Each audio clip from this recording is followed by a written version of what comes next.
আশুলিয়ায় পোশাক কারখানা খুলতে না খুলতে কয়েকটিতে বিশৃঙ্খলা, মহল বিশেষের উস্কানির অভিযোগ অর্থ উপদেষ্টার।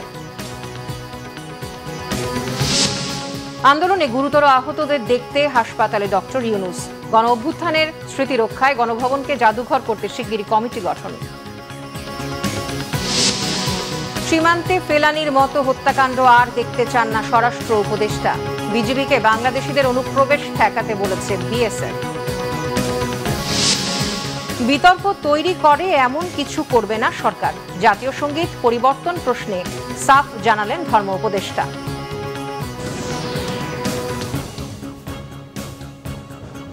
দেখছিলেন ক্রাউন 7 সংবাদ শিরোনাম। এবার বিস্তারিত। টানা কয়েকদিনের বিশৃঙ্খলা শেষে কড়া নিরাপত্তায় আজ খুলেছে সাভার আশুলিয়ার বেশিরভাগ কারখানা। তবে শ্রমিক বিক্ষোভের জেরে বেশ কয়েকটি কারখানায় আবার ছুটি ঘোষণা করেছে মালিকপক্ষ। সকালে শান্তিপূর্ণভাবেই বেশিরভাগ কারখানায় কাজে যোগ দেয় শ্রমিকরা, কিন্তু বেশ কয়েকটি কারখানায় হঠাৎই ছুটি ঘোষণা করা হয়। আশুলিয়ার নিশ্চিন্তপুর এলাকার অনন্ত গার্মেন্টস সহ কয়েকটি কারখানায় কাজে যোগ না দিয়ে বিক্ষোভ করে শ্রমিকরা। আতঙ্কিত হয়ে আরও কয়েকটি কারখানায় ছুটি ঘোষণা করে মালিকপক্ষ। আন্দোলনকারী শ্রমিকরা জানান, বিভিন্ন দাবিতে প্রায় এক সপ্তাহ ধরে আন্দোলন চালিয়ে এলেও কোনো সুরাহা হয়নি। প্রতিদিনই আলোচনার কথা বলে শ্রমিকদের ডেকে নেওয়া হয়, তবে কোনো সিদ্ধান্ত দেয় না মালিকরা। তাই বাধ্য হয়েই বিক্ষোভে নেমেছেন তারা। শ্রমিকদের সাথে আলোচনার মাধ্যমে সমস্যা সমাধানের চেষ্টা করছে শিল্প পুলিশ।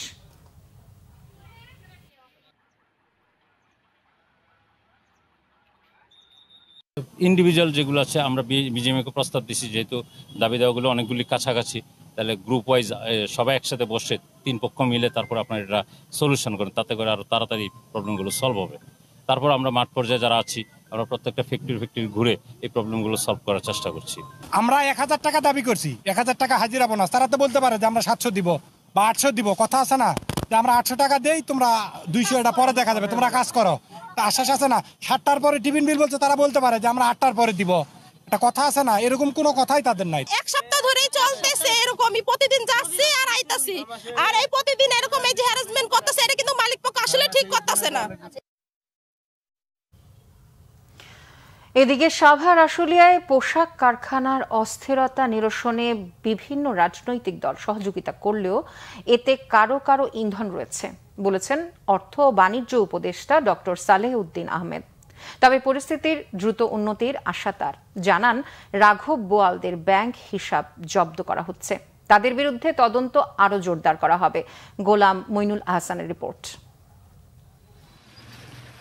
8 আগস্ট দায়িত্ব নেওয়ার পর থেকে একের পর এক চ্যালেঞ্জ মোকাবেলায় অন্তর্বর্তীকালীন সরকার। গত কয়েকদিন ধরে অস্থিরতা চলমান তৈরি পোশাক খাতে। শিল্পাঞ্চল এলাকায় পোশাক কারখানাগুলোর নিরাপত্তা নিয়ে সংশয় এখনও কাটেনি।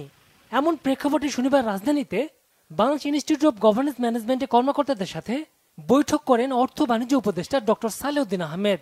পরে কথা বলেন সাংবাদিকদের সাথে। জানান, অর্থনৈতিক শৃঙ্খলা ফেরাতে সরকারের চেষ্টার কথা। প্রথমত এটা প্রিলিমিনারি ইস্যু নিয়েছে, অনেকের ব্যাংক এসে জব্দ করেছে, এটা প্রিলিমিনারি। তারপর এগুলো ইনভেস্টিগেশন হবে, বিভিন্ন এজেন্সি ইনভেস্টিগেট করবে, তারপরে তদন্ত করার পর আলটিমেটলি এটা তো আপনার যদি আপনার কোনো তদন্ত হিসেবে পায় তো চার্জ দেবে, কোর্টে যাবে, এটা হবে দ্রুত। এবং এটার জন্য তো একটা টাস্কফোর্স হচ্ছে ফিরিয়ে আনার জন্য, খুব টেকনিক্যাল জিনিস। আর বাকিগুলো তো মানি লন্ডারিং অন্যগুলো ইস্যু হচ্ছে। আর আমরা তো কালো টাকা সাদা করার ব্যাপারে আর একদম কিছু না, এখন সরাসরি এনবিআর তাদের ব্যবস্থা দেবে, যাদের অপদৃশ্যতা আছে তাদেরকে দেবে। কথা বলেন পোশাক খাতে চলমান অস্থিরতা নিয়ে। ইন্ধন যারা দিচ্ছে তাদের ব্যাপারে তবে সহযোগিতা করছে। এবং এখন ল অ্যান্ড অর্ডার সিচুয়েশনটা একা তো পুলিশ পারবে না, আর্মি বিজিও পারবে না, এটা নিয়ে যথেষ্ট উন্নত হয়েছে। আর আমি কমার্স মিনিস্ট্রির সাথে ট্রেড বডির সাথে আলাপ করছি, কালকে পরশু আমার একটা গ্রুপের সাথে বলবো, ওদেরকে বলা হয়েছে সবাই আসছে, বড় বড় যারা সাপ্লাই আছে তারাও আসছে, তাদেরকে যথেষ্ট কি বলবো মেসেজ দেওয়া হয়েছে। আলু পেঁয়াজের মতো নিত্যপণ্যের দাম কমাতে শুল্ক ছাড় দিয়েছে সরকার। একই সাথে কাজ চলছে সিন্ডিকেট ভাঙতে বলেও জানান অর্থ বাণিজ্য উপদেষ্টা। মাঝখানে যে একটা বড় একটা মার্জিন থাকে। গোলাম মইনুল আহসান, বাংলা ভিশন, ঢাকা। অন্যদিকে পোশাক শিল্প এলাকায় নিয়োজিত শিল্পাঞ্চল পুলিশ ইউনিট বাতিলের দাবি জানিয়েছে মজুরি আন্দোলনে গার্মেন্টস শ্রমিক হতাহতের ঘটনা অনুসন্ধানকারী গণতদন্ত কমিটি। সকালে ঢাকা রিপোর্টার্স ইউনিটিতে সংবাদ সম্মেলন করে এই কমিটি। এ সময় তারা বলেন, সরকার পরিবর্তনের সময়ে গার্মেন্টস সহ অন্যান্য শিল্প কারখানার শতাধিক শ্রমিক নিহত হয়েছে। যারা আহত হয়েছে তাদের এখনো সুচিকিৎসার ব্যবস্থা করা হয়নি। সরকার বদল হলেও শ্রমিকদের সাথে আচরণে কোনো পরিবর্তন আসেনি বলে অভিযোগ তাদের। মজুরি নিয়ে যাতে শ্রমিকদের আন্দোলনে নামতে না হয় সেটি নিশ্চিতের পাশাপাশি শ্রমিক হত্যার যথাযথ তদন্ত করে দায়ী ব্যক্তিদের দৃষ্টান্তমূলক শাস্তি নিশ্চিত সহ 9 দফা সুপারিশ করেছে গণতদন্ত কমিটি। সংশ্লিষ্ট কাছাকাছি যে থানা আছে সেই থানাতে খবর দিতে হতো, সেই থানা থেকে আস্তে আস্তে যে সময়টুকু লাগতো সেই সময়টাও তারা দিতে চান না শ্রমিকদেরকে, যাতে ওইখানে উপস্থিত থেকেই হচ্ছে আসলে তাদেরকে দমন পীড়নটা করা যায়। সেই জন্য শিল্পাঞ্চল পুলিশ গঠন করা হয়েছে। আমরা আজকের এই তদন্ত কমিটির রিপোর্ট প্রকাশের এই দিনে আমরা জোর গলায় দাবি জানাতে চাই, এই শিল্পাঞ্চল পুলিশ ইউনিট বাতিল করতে হবে। শ্রমিকদের উপর অত্যাচার হচ্ছে, শ্রমিকদের মজুরি ঠিকমতো দেওয়া হচ্ছে না, শ্রমিকদের কারখানার ভেতরে কারখানার বাইরে নানা রকমভাবে হয়রানি করা হচ্ছে, জুলুম করা হচ্ছে। শিল্প পুলিশ সেক্ষেত্রে কোনো ব্যবস্থা নিয়েছে এরকম কোনো উদাহরণ নাই। শিল্প পুলিশ বরঞ্চ দেখা যায় যে তারা যখন অন্যায়ের প্রতিবাদ করতে যাচ্ছে শ্রমিকরা কিংবা তাদের দাবি দেওয়ার কথা জানাতে যাচ্ছে, তখন তাদের উপরে হামলা করার জন্য একদিকে সন্ত্রাসী বাহিনী মালিকদের, অন্যদিকে হচ্ছে শিল্প পুলিশ। গণ অভ্যুত্থানে মারাত্মক আহতদের দেখতে প্রধান উপদেষ্টা অধ্যাপক doctor Mohammad Yunus neuro science institute ও হাসপাতাল পরিদর্শন করেছেন। সকালে রাজধানীর আগারগাঁওয়ে নিউরো সায়েন্স ইনস্টিটিউট ও হাসপাতালে তাদের চিকিৎসার খোঁজ খবর নেন তিনি। আন্দোলনের সময় আইনশৃঙ্খলা বাহিনীর গুলিতে আহত 8 ছাত্রসহ 11 জন এই হাসপাতালে চিকিৎসাধীন আছেন। এর মধ্যে মাথায় গুলিবিদ্ধ 4 ছাত্র রয়েছে হাসপাতালের আইসিইউতে। তাদের অবস্থার উন্নতি হচ্ছে বলে প্রধান উপদেষ্টাকে জানান নিউরো সায়েন্স ইনস্টিটিউট ও হাসপাতালের পরিচালক ডক্টর কাজী দীন মোহাম্মদ। গণভবনকে গণ অভ্যুত্থানের স্মৃতি জাদুঘর বানানোর কাজ শিগগিরই শুরু হবে। এ নিয়ে শিগগিরই একটি কমিটি গঠন করা হবে বলে জানিয়েছেন অন্তর্বর্তীকালীন সরকারের উপদেষ্টা মোহাম্মদ নাহিদ ইসলাম। এই কমিটিতে রাখা হবে জাদুঘর ও স্থাপত্য বিশেষজ্ঞদের। এমন অভ্যুত্থানের স্মৃতি জাদুঘর তৈরিতে বিদেশি অভিজ্ঞদের পরামর্শ নেওয়া হবে। রিপোর্ট মহিবুল্লাহ মুহিবের। শনিবার সকালে গণভবন পরিদর্শন করেন অন্তর্বর্তী সরকারের 3 উপদেষ্টা নাহিদ ইসলাম, আসিফ মাহমুদ এবং আদিলুর রহমান। পরিদর্শন শেষে উপদেষ্টা নাহিদ ইসলাম জানান, ক্যাবিনেটের সিদ্ধান্ত হয়েছে গণভবন নামে প্রধানমন্ত্রীর বাসভবনটিকে করা হবে জুলাই অভ্যুত্থানের স্মৃতি জাদুঘর। 36 জুলাই বা 5 আগস্ট জনগণ এটি জয় করেছে বলে মন্তব্য করেন তিনি। অনেক রক্ত আর আত্মত্যাগের 5 আগস্টকে জনগণের জন্য মুক্ত করে দেয়া এবং জনগণের বিজয়কে ধারণ করে রাখাই এর উদ্দেশ্য। 36 জুলাই অথবা 5 আগস্ট জনগণ এইটি জয় করেছে এবং অনেক রক্তের এবং আত্মত্যাগের ভিতর দিয়ে আমরা কিন্তু এই 5 আগস্টের মুহূর্তটি পেয়েছি। ফলে সেটি জনগণের জন্য উন্মুক্ত করে দেওয়া এবং জনগণের বিজয়কে ধারণ করে রাখার উদ্দেশ্যেই এই গণভবনকে জাদুঘরে পরিণত করা হবে। যুব ক্রীড়া মন্ত্রণালয় এবং শ্রম ও কর্মসংস্থান মন্ত্রণালয়ের উপদেষ্টা আসিফ মাহমুদ গণভবন ঘিরে পরিকল্পনার কথা জানান। গণভবনকে একটি জাদুঘরে রূপান্তরিত করে জনগণের জন্য উন্মুক্ত করে দেওয়া হবে। আজকে আমরা সেই উদ্দেশ্যেই প্রাথমিক ভিজিট করতে এসেছি এবং একটা কমিটি করার মাধ্যমে স্থাপত্য শিল্পী এবং আর্কিটেক্টদেরকে নিয়ে, যারা জাদুঘর বিশেষজ্ঞ আছেন, তাদেরকে নিয়ে একটি কমিটি করে দেওয়ার মাধ্যমে এটার কার্যক্রম শুরু হবে। এ সময় শিল্প এবং গৃহায়ন ও গণপূর্ত মন্ত্রণালয়ের উপদেষ্টা আদিলুর রহমান খান বলেন, সিলেটে মাজারে হামলা এবং শিক্ষা প্রতিষ্ঠানে শিক্ষক নাজেহালকারীদের বিরুদ্ধে কঠোর ব্যবস্থা নেওয়া হবে। আমরা এই ব্যাপারে খুব সিরিয়াসলি দেখছি। আমরা এই ধরনের ঘটনা যেন না ঘটে সেটার জন্য উদ্যোগ নিচ্ছি এবং বারে বারেই আমরা এই ব্যাপারে আমাদের নিজেদের পক্ষ থেকে যতদূর এই আইন শৃঙ্খলা রক্ষাকারী বাহিনীকে ডিপ্লয় করে কাজ করা যায় সেটা চেষ্টা করছি। আমরা এটা একেবারেই গ্রহণযোগ্য না, এটা বারে বারে বলেছি। স্থাপত্যটি ভগ্ন অবস্থায় রেখেই কিছু ডিজিটাল কার্যক্রমের মাধ্যমে জাদুঘরটি তৈরি হবে বলেও জানান উপদেষ্টারা। মুহিবুল্লাহ মুহিব, বাংলা ভিশন, ঢাকা। বাংলাদেশ সীমান্তে ফেলানির মতো হত্যাকাণ্ড আর দেখতে চাই না বলেছেন স্বরাষ্ট্র উপদেষ্টা অবসরপ্রাপ্ত লেফটেন্যান্ট জেনারেল মোহাম্মদ জাহাঙ্গীর আলম চৌধুরী। বিজেপিকে উদ্দেশ্য করে বলেন, সীমান্তে পিঠ প্রদর্শন করবেন না, বিজিবিকে তার অর্পিত দায়িত্ব পালনের তাগিদও দেন তিনি। বিজিবি সদর দপ্তরের সীমান্ত সম্মেলন কেন্দ্রে বাহিনীটির ঊর্ধ্বতন কর্মকর্তাদের উদ্দেশ্যে তিনি এই নির্দেশনা দেন। স্বরাষ্ট্র উপদেষ্টা বলেন, দুর্নীতিকে কোনো অবস্থাতেই সহ্য করা যাবে না। যারা ঘুষ ও দুর্নীতির সঙ্গে জড়িত তাদের বিরুদ্ধে কঠোর শাস্তিমূলক ব্যবস্থা নেওয়া হবে, প্রয়োজনে চাকুরিচ্যুত করা হবে বলেও হুঁশিয়ারি দেন তিনি। বলেন, বিজিবিকে আইন অনুযায়ী কাজ করতে হবে। অনুষ্ঠানে ভিডিও কনফারেন্সের মাধ্যমে বিজিবির সকল রিজিয়ন কমান্ডার, সেক্টর কমান্ডার ও ব্যাটালিয়ন কমান্ডার সহ কর্মকর্তারা যুক্ত ছিলেন। সীমান্ত নিয়ে বাংলাদেশিদের অনুপ্রবেশ ঠেকাতে বর্ডার গার্ড বাংলাদেশ বিজিবিকে অনুরোধ জানিয়েছে ভারতীয় সীমান্তরক্ষী বাহিনী বিএসএফ। শুক্রবার এক বিবৃতিতে বিএসএফ জানায়, তারা বাংলাদেশ ভারতের মধ্যকার 4096 কিলোমিটার আন্তর্জাতিক সীমানা নিশ্ছিদ্র রাখতে প্রতিশ্রুতিবদ্ধ। পাশাপাশি সীমান্ত অঞ্চলের জনগণের নিরাপত্তা ও সুরক্ষা নিশ্চিতেও বদ্ধপরিকর ভারতীয় সীমান্তরক্ষী বাহিনী। 12 আগস্টের পর থেকে বিএসএফ ও বিজিবির বিভিন্ন স্তরের কর্মকর্তারা 722 দফায় বৈঠক করেছেন। এসব সীমান্ত বৈঠকে বাংলাদেশি নাগরিকদের ভারতীয় ভূখণ্ডে অবৈধ অনুপ্রবেশ ঠেকাতে বিজিবি কর্মকর্তাদের অবহিত করেছে ভারতীয় বাহিনী। দুই দেশের সীমান্তরক্ষী বাহিনী দুর্বল সীমান্ত পয়েন্টগুলোতে একযোগে 1367টি সমন্বিত টহল পরিচালনা করেছে বলে বিবৃতিতে জানানো হয়। বিজিবি ভারতীয় নাগরিক ও বাংলাদেশের সংখ্যালঘু সম্প্রদায়ের লোকদের নিরাপত্তার জন্য সব ধরনের পদক্ষেপ নেওয়ার আশ্বাস দিয়েছে। বিএনপির স্থায়ী কমিটির সদস্য ও সাবেক মন্ত্রী ডক্টর আব্দুল মঈন খান বলেছেন, বিএনপি ক্ষমতায় গেলে ধর্মীয় সম্প্রীতি আরও মজবুত করতে কে কোন ধর্মাবলম্বী সেই অপশন দেশের সকল ফর্ম থেকে তুলে দেওয়া হবে। শনিবার বিকেলে নরসিংদী 2 পলাশ নির্বাচনী এলাকার রাবান উচ্চ বিদ্যালয় দুর্গা মন্দিরে হিন্দু সম্প্রদায়ের সাথে মত বিনিময়কালে তিনি কথা বলেন। মঈন খান বলেন, দেশের মানুষের একটাই পরিচয়, তারা বাংলাদেশি। কে কোন ধর্মের সেটি বড় কথা নয়। ছাত্র জনতার আন্দোলনে বাংলাদেশ থেকে অন্যায় প্রতিরোধ করা হয়েছে। ছাত্র জনতা বাংলাদেশের স্বাধীনতা পুনঃপ্রতিষ্ঠিত করেছে। রাজনীতিকে কেউ যেন কলুষিত করতে না পারে, সেজন্য সবাইকে এগিয়ে আসার আহ্বান জানান তিনি। ছাত্র জনতা সত্যকে পুনঃপ্রতিষ্ঠিত করেছে, তারা জনগণের অধিকারকে পুনঃপ্রতিষ্ঠা করেছে। রাজনীতিকে কখনো কলুষিত হতে দেওয়া যাবে না। যারা রাজনীতিকে কলুষিত করে আপনারা তাদেরকে প্রশ্ন করুন।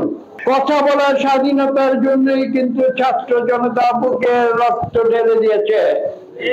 আজকে সেই কথা বলার স্বাধীনতা, ভোটের স্বাধীনতা আমরা ফিরে পেয়েছি। কেউ অন্যায় করলে আপনারা তাকে প্রশ্ন করুন, আইনের হাতে সোপর্দ করুন। ভারত আওয়ামী লীগের জমিদারি পুনরুদ্ধারের চেষ্টা করছে বলে মন্তব্য করেছেন বিএনপির সিনিয়র যুগ্ম মহাসচিব রুহুল কবির রিজভী। তিনি বলেন, বাংলাদেশের জনগণের পক্ষে না থেকে ভারত আওয়ামী লীগের সাথে একপক্ষীয় যোগাযোগ রক্ষা করলে জনগণ তা মেনে নেবে না।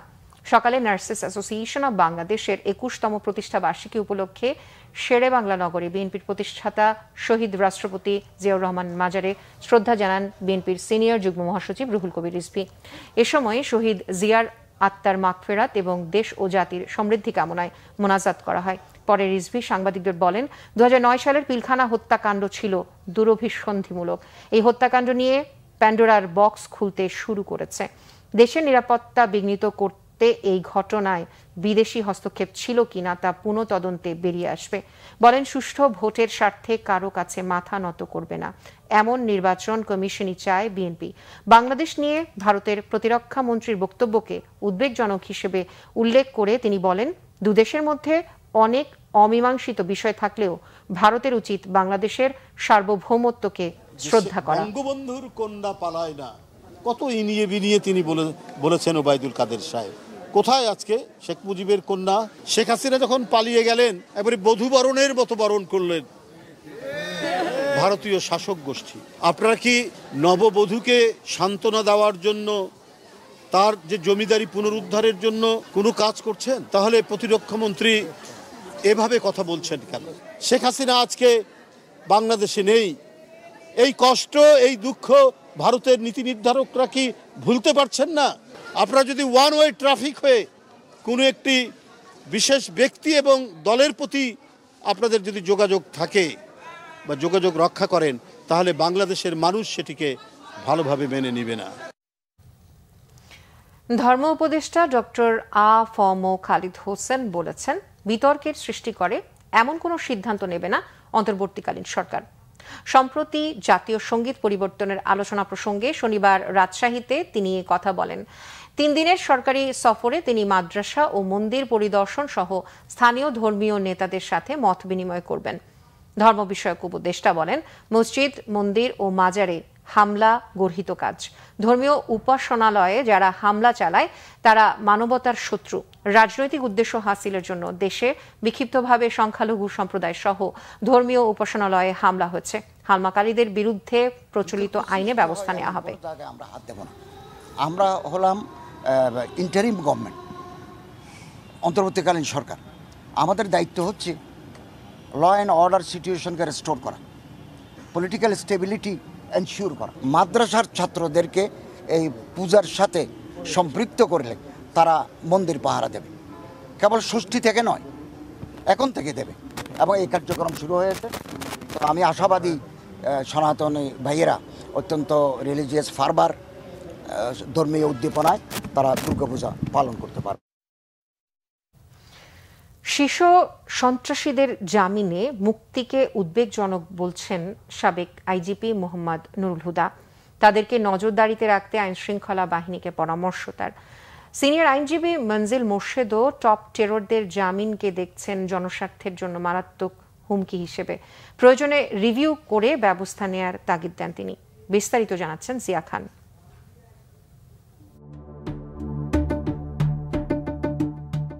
খুন, চাঁদাবাজি, দখলবাজ সহ নানা অপরাধে বছর 30 আগে জনমনে আতঙ্কের নাম হয়ে ওঠে বেশ কয়েক সন্ত্রাসী। এক পর্যায়ে 2001 সালের 26 ডিসেম্বর আইনশৃঙ্খলা বাহিনীর পক্ষ থেকে প্রকাশ করা হয় 23 টপ টেররের তালিকা।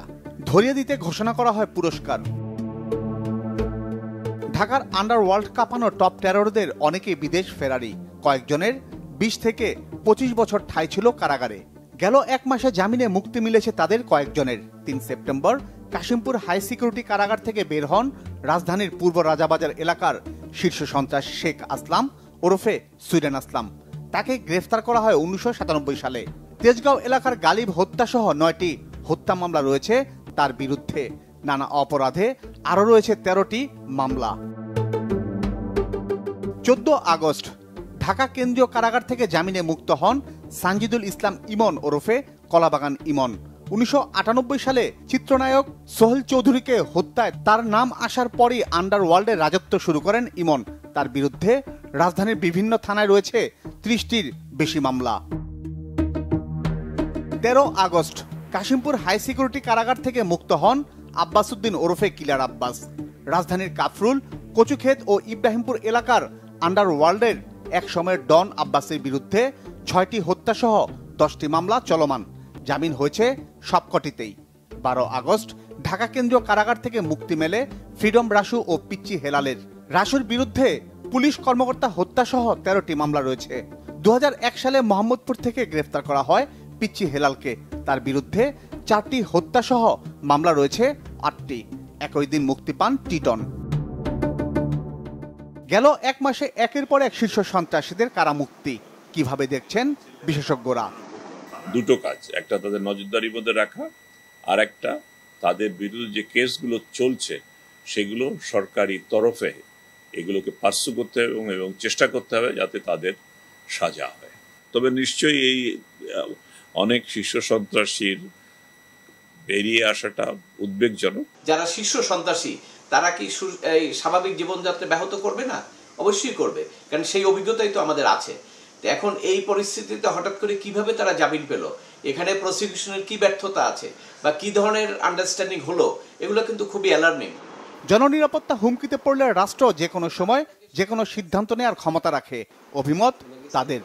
এটা সরকারের উচ্চ পর্যায় থেকে নিশ্চয়ই এটা দেখা দরকার এবং এটা রিভিউ করা দরকার যেটা কিভাবে হলো। এটা হালকাভাবে না নিয়ে, কারণ আপনার শীর্ষ সন্ত্রাসীরা যদি বের হয়ে আসে এবং তারা যদি আগের মতো কাজগুলো করতে চায় তাহলে সরকারই কিন্তু বিপদে পড়বে। আমাদের যে স্পেশাল পাওয়ার্স অ্যাক্ট আছে আইন, তাতে অত্যন্ত বিপজ্জনক ব্যক্তি যাদেরকে বাইরে রাখা যাবে না, কিন্তু কেস এখন হচ্ছে না, তাদেরকে এই ধরনের নিবর্তনমূলক আইনে আটক রাখা যায়। জামিনে মুক্ত শীর্ষ সন্ত্রাসীদের কেউ যেন দেশ ছাড়তে না পারে এবং বিদেশে পলাতকদের দেশে ফিরিয়ে এনে দ্রুত বিচার কার্যকরের তাগিদ দেন তারা। জিয়া খান, বাংলা ভিশন, ঢাকা। আর কতবার পেছানো হবে সাংবাদিক দম্পতি সাগর রুনি হত্যা মামলার তদন্ত প্রতিবেদন জমার তারিখ? তা 112 বার জমা দিতে ব্যর্থ হচ্ছে র্যাপিড অ্যাকশন ব্যাটালিয়ন র্যাব। অপরাধ বিশেষজ্ঞরা বলছেন, র্যাবের ব্যর্থতায় অন্য কোনো সংস্থার কাছে আলোচিত এই হত্যা মামলার তদন্ত ভার দিতে। সাগর রুনির পরিবার বলছে, অন্তর্বর্তীকালীন সরকার চাইলে এই হত্যাকাণ্ডে জড়িতদের খুঁজে বের করতে পারে। আরও জানাচ্ছেন দীপন দেওয়ান।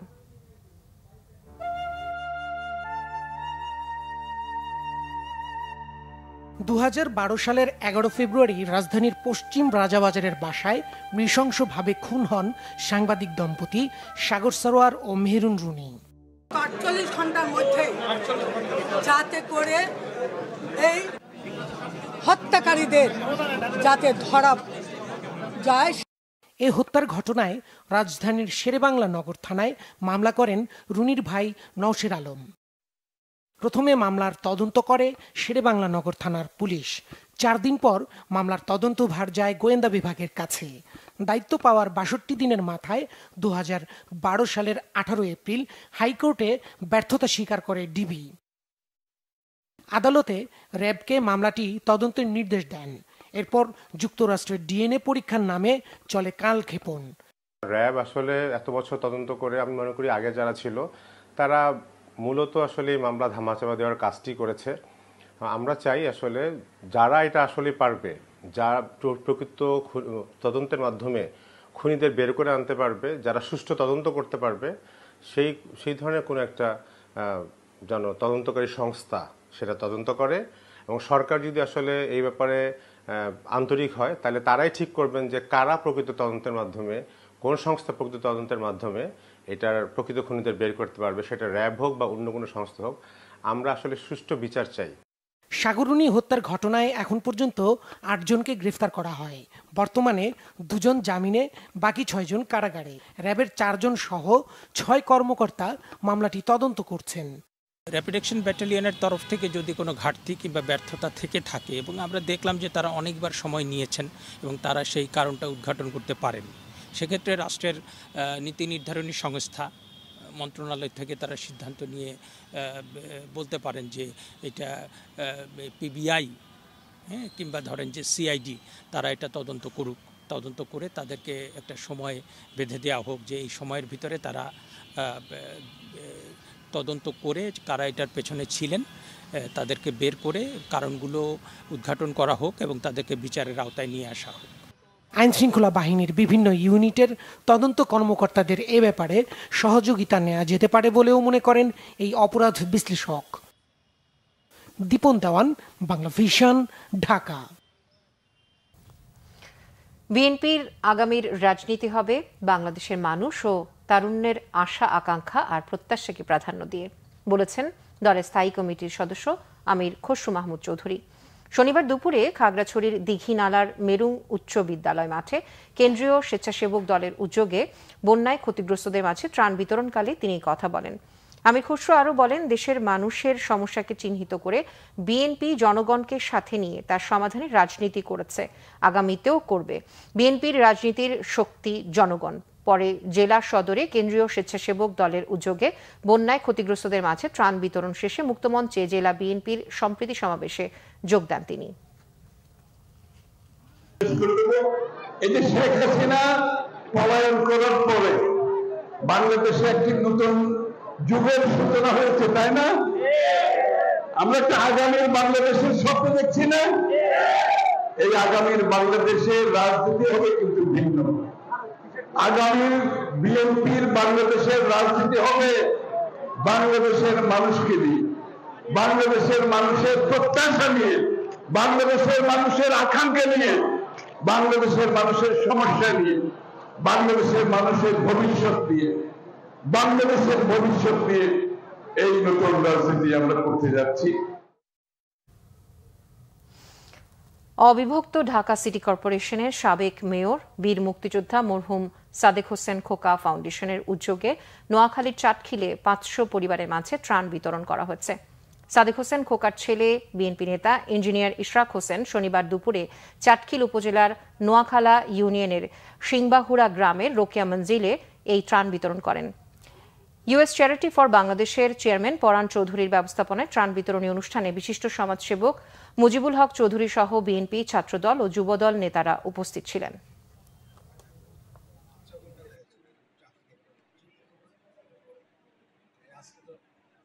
আমরা বিভিন্ন যে উপজেলা ইউনিয়নগুলো ভিতর পর্যন্ত আমরা ঘুরে দেখেছি এবং সেখানে দেখে আমার অত্যন্ত বেদনাদায়ক মনে হয়েছে যে যারা এখানে বসবাস করছে তারা কি পরিমাণ দুঃখ, কষ্ট এবং প্রতিনিয়ত একটা এইখানে এইভাবে বসবাস করা প্রায় অসম্ভব। এবং যে আশ্রয় কেন্দ্রগুলো দেখেছি স্কুলগুলোর, সেটাও ভয়াবহ অবস্থা। কোনো আশ্রয় কেন্দ্রের একতলা পর্যন্ত পানির নিচে।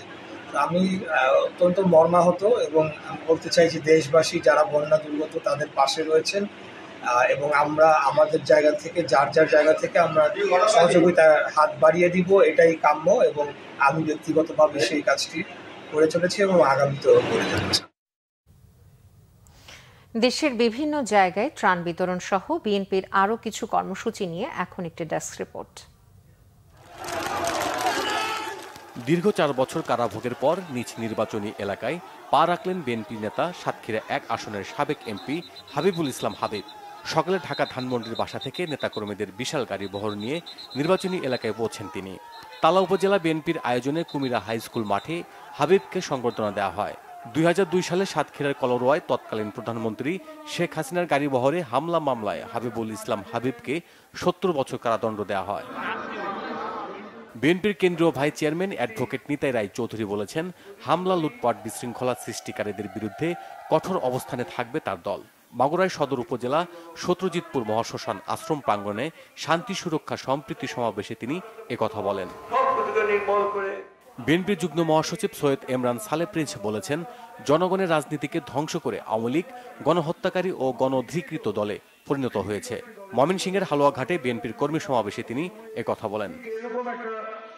দলের ত্যাগী ও পরীক্ষিত নেতাকর্মীদের বিরুদ্ধে মিথ্যা, বানোয়াট ও উদ্দেশ্য প্রণোদিত সংবাদ প্রকাশ ও কেন্দ্রীয় নেতাদের কাছে অভিযোগ দেওয়ার প্রতিবাদে রাজশাহীতে সংবাদ সম্মেলন করেছেন বিএনপির কয়েক নেতা। স্থানীয় প্রেস ক্লাবে বাংলাদেশ জাতীয়তাবাদী দল গোদাগাড়ী ও তানোর উপজেলা শাখার ব্যানারে এই সংবাদ সম্মেলন হয়। বানোয়াট উদ্দেশ্য প্রণোদিত অভিযোগ। সাবেক প্রধানমন্ত্রী বেগম খালেদা জিয়ার রোগ মুক্তির কামনায় দোয়া মিলাদ মাহফিল হয়েছে কেরানীগঞ্জে। কালুনগর সরকারি প্রাইমারি স্কুল মাঠে এতে উপস্থিত ছিলেন ঢাকা জেলা বিএনপির সাংগঠনিক সম্পাদক ব্যারিস্টার ইরফান ইবনে আমান। নোয়াখালীতে বন্যা দুর্গতদের মাঝে ত্রাণ বিতরণ করেছে জেলা বিএনপি। শহরের বিভিন্ন ওয়ার্ডে প্রায় 8000 পরিবারের মাঝে এ ত্রাণ সহায়তা দেওয়া হয়। এতে উপস্থিত ছিলেন জেলা বিএনপির সাধারণ সম্পাদক আব্দুর রহমান সহ অন্যরা। বিএনপির ভারপ্রাপ্ত চেয়ারম্যান তারেক রহমানকে দ্রুত দেশে ফিরিয়ে আনার দাবি জানিয়ে বর্ধিত সভা করেছে ঠাকুরগাঁও জেলা কৃষক দল। স্থানীয় প্রেস ক্লাবে এ সভায় উপস্থিত ছিলেন জেলা বিএনপির সহসভাপতি নম্র চৌধুরী সহ অন্যরা। জাতীয়তাবাদী রিকশা ভ্যান শ্রমিক দলের কর্মী সভা হয়েছে ঝিনাইদহে। সকালে শহরের পানি উন্নয়ন বোর্ড মাঠে এতে উপস্থিত ছিলেন জেলা বিএনপির সভাপতি advocate MA Majid. Bangla vision news desk. আন্তর্জাতিক মানদণ্ড অনুযায়ী সরকারি চাকুরিতে প্রবেশের বয়সসীমা ন্যূনতম 35 করার দাবিতে শাহবাগ মোড়ে অবরোধ করেন চাকুরি প্রত্যাশীরা। শনিবার দুপুরে শাহবাগ মোড় অবরোধ করে বিক্ষোভ করেন তারা। এতে শাহবাগ দিয়ে বিভিন্ন রুটের যান চলাচল পুরোপুরি বন্ধ হয়ে যায়। দীর্ঘ যানজটে ভোগান্তিতে পড়েন এই সড়কে চলাচলকারীরা। বিশেষ করে বারডেম ও পিজি হাসপাতালের রোগীরা পড়েন সবচেয়ে বিপাকে। আবেদনকারীরা বলেন, বিশ্বের 162টি দেশে চাকুরিতে আবেদনের বয়সসীমা কমপক্ষে 35 হলেও বাংলাদেশে মাত্র 30। নতুন বাংলাদেশে এ ধরনের বৈষম্য মানা হবে না বলেও জানান তারা।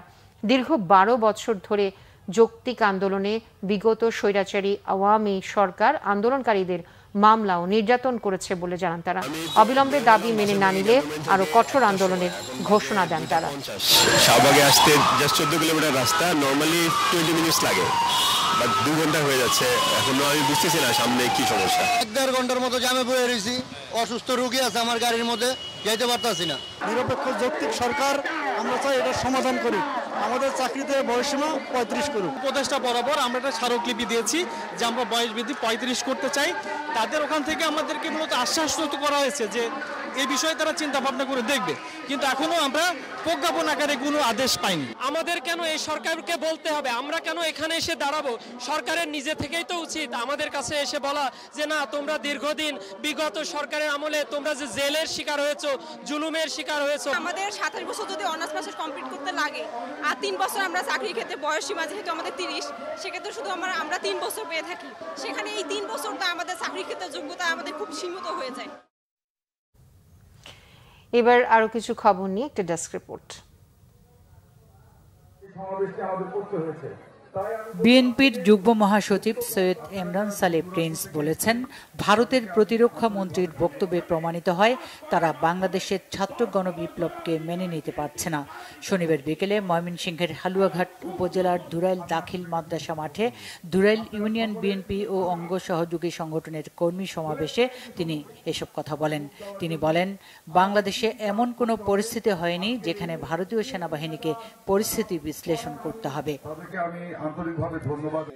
জাতীয় নির্বাচনে প্রায় 1.5 কোটি প্রবাসীর ভোটাধিকার নিশ্চিত করতে অন্তর্বর্তী সরকারের প্রতি আহ্বান জানিয়েছে প্রবাসী অধিকার আন্দোলন নামের একটি সংগঠন। বিকালে ঢাকা রিপোর্টার্স ইউনিটিতে সংবাদ সম্মেলনে এ দাবি জানান সংগঠনের আহ্বায়ক নুরুল মোস্তফা খোকন। এতে নির্বাচন বিশেষজ্ঞ ডক্টর মোহাম্মদ আলিম ও নাগরিক উদ্যোগের নির্বাহী পরিচালক জাকির হোসেনও বক্তব্য রাখেন। বৈষম্য বিরোধী ছাত্র আন্দোলনে নিহত পটুয়াখালীর শহীদ পরিবারগুলোকে 2 লাখ টাকা করে 23টি পরিবারকে মোট 46 লাখ টাকা আর্থিক অনুদান দিয়েছে পটুয়াখালী জেলা জামায়াতে ইসলামী। জেলা শিল্পকলা অডিটোরিয়ামে মতবিনিময় ও দোয়া অনুষ্ঠানে প্রধান অতিথি ছিলেন কেন্দ্রীয় সহকারী সেক্রেটারি অ্যাডভোকেট মোয়াজ্জেম হোসেন হেলাল। সভাপতিত্ব করেন জেলা জামায়াতের আমির অধ্যাপক Mohammad Shah Alam. Bangla vision news desk. সংবাদ শেষ করব ক্রাউন সিমেন্ট শিরোনামগুলো আরো একবার জানিয়ে। আশুলিয়ায় পোশাক কারখানা খুলতে না খুলতেই কয়েকটি বিশৃঙ্খলা, মহল বিশেষের উস্কানির অভিযোগ অর্থ উপদেষ্টার। আন্দোলনে গুরুতর আহতদের দেখতে হাসপাতালে ডক্টর ইউনুস। গণ অভ্যুত্থানের স্মৃতি রক্ষায় গণভবনকে জাদুঘর করতে শিগগিরই কমিটি গঠন। সীমান্তে ফেলানির মতো হত্যাকাণ্ড আর দেখতে চান না স্বরাষ্ট্র উপদেষ্টা।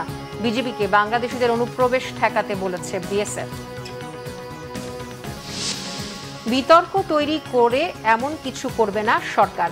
জাতীয় সঙ্গীত পরিবর্তন প্রশ্নে সাফ জানালেন ধর্ম উপদেষ্টা। এই ছিল এখনকার মতো। পরের সংবাদ রাত 1টায় দেখার আমন্ত্রণ রইল। এছাড়া বাংলা বিশ্ব সংবাদ ও সংবাদ সংশ্লিষ্ট অনুষ্ঠান দেখতে ভিজিট করুন www.bbnews24.com ও facebook.com/banglavisionnews এবং সাবস্ক্রাইব করুন youtube.com/banglavisionnews। এতক্ষণ সাথে থাকার জন্য ধন্যবাদ সবাইকে।